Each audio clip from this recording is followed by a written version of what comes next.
there's a whole article about the controller. Yes. That I want to get to because I need them to justify this horrific D-pad. It's basically just an Xbox One controller. Yes. With the D-pad of an Elite controller. Yes, there's a few other additions they made to it. See if I can. So yeah, the big thing is the D-pad. It's like this weird hybrid of the Xbox One D-pad and the Xbox Elite controller D-pad, like that circular disc one. They do address it. Yeah. Right here. Xbox Wire. Why did you decide to change the design of the D-pad? Ryan Whittaker. Whitaker? Yeah. Ryan Whittaker. The new D-pad is about boosting performance and accessibility for all the ways people play. And it's one of my favorite parts of the new design. It's literally the biggest change. When looking at the wide range of game genres and personal play styles today, the D-pad is used in a lot of different ways. I got to pause, re-say what I said. It's not the biggest change. It's the biggest physical appearance change. The biggest change might be the connection, the way the low latency. That's why our Elite controllers have swappable D-pads. For some games, having crisp cardinal directions, up, down, left, right, with well-defined edges is what gamers need, and the cross is great for that. Some gamers need to hit accurate diagonals or perform sweep actions, which is where the faceted dish is designed to excel. And of course, based on personal play styles, some people just prefer one over the other. Building on what we learned from the Elite and watching how people use the D-pad, we designed a hybrid to deliver the best of both. It feels great. The slightly deeper dish gives your thumb a nice little home to sit in. The angles are finely tuned to give you a good amount of leverage with minimal movement. Gamers will notice a performance boost right out of the box. So it does scoop up a little bit. Yeah. That looks a little different than what an Elite controller looks like. Yeah, no, because it actually will, because it's supposed to act as both a regular D-pad and as a dish D-pad. So they tried to hit a middle ground between the two. The plus shape is much more well defined so that you know where those are. But if you're playing Street Fighter or Mortal Kombat, you need to hit the directional inputs accurately. That's where you use the dish. Yeah, that's that's the play style where a dish comes in handy is fighting games. Mostly fighting games, yeah. But if you want to hit the diagonals, why are we not using a stick? Because a stick is not as accurate as a D-pad. But it's not like the diagonal is a cardinal button. You're still rocking to that diagonal. No, sometimes it is. If it's a true 8-way D-pad, then it is. But is it? I think this is, because why else would you make it an 8-way D-pad? Well, it's not physically an 8. We don't know what's under the D-pad. True. There would need to be a diagonal button membrane under that D-pad for this to make sense. And most D-pads are just 4 ways. It's just if you hit the diagonal, it hits both buttons at the same time. Right. That's why it's if it's not an 8-way, just use use the thumbstick. You tell that to anybody who plays fighting games, and they will tell you it's not otherwise it's like a freaking Genesis D-pad. True. It's reminding me a lot of a Genesis D-pad.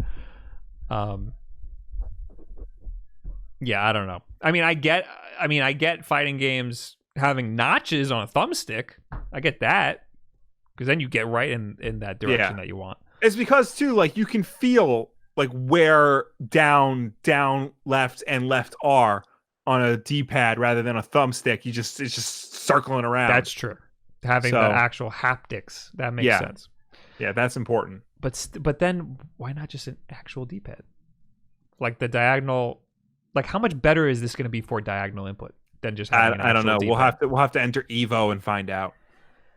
Yeah, I got to play with this because it looks like you use it a lot differently. It looks like you put your thumb right in the middle and rock your thumb instead of actually like hitting the buttons, you know? Mm-hmm. So I gotta get my hands on this and actually use it because I'm not sold. But anyway, there's a lot of other changes. That's just the biggest physical change. We talked already about how it uses a completely different wireless signal that's proprietary to this Xbox controller. It's he says it's cross compatible with Xbox Series X and Xbox One consoles. Mm-hmm. So it will work on Xbox One consoles in addition to Series X systems. But will it use the new Xbox controller signal? According to Ryan Whitaker, it says they all work together with the same grade Xbox wireless radio. So I'm guessing it's the same proprietary signal as in the Xbox One X. Maybe like if you use the Series X as a special like additional processes that makes it go faster. Well, that's what I'm saying because that's called the dynamic latency input.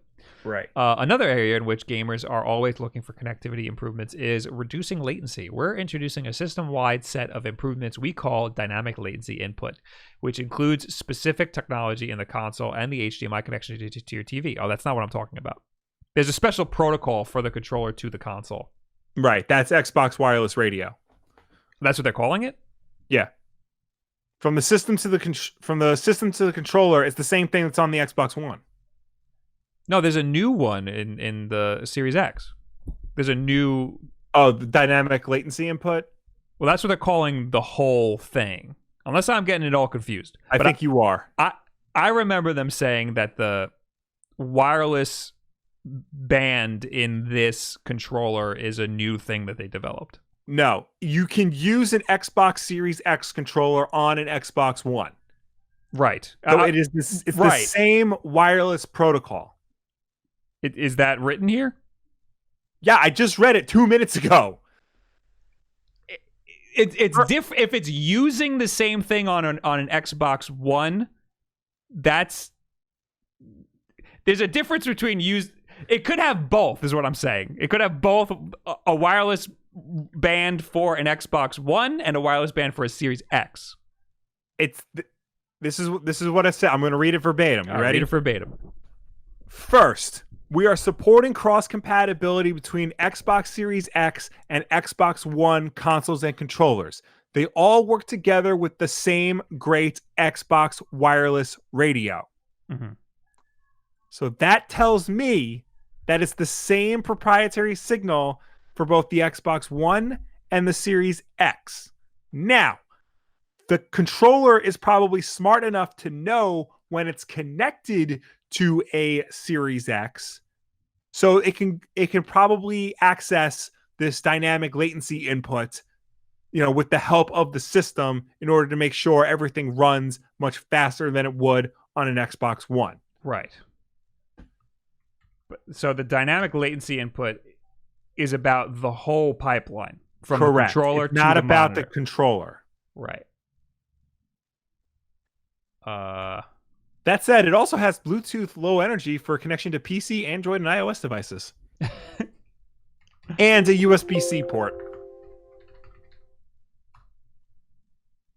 Xbox Wireless Protocol. One of the first points to reduce latency is within the communication between your... I'm using the glossary, Will. This glossary is great.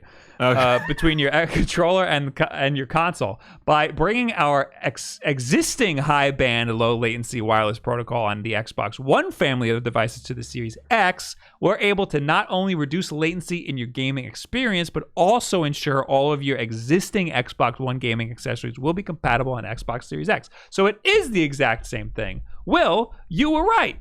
Too bad you can't see me do my victory pose right now. So please, everybody in the chat, use the hashtag Will was right.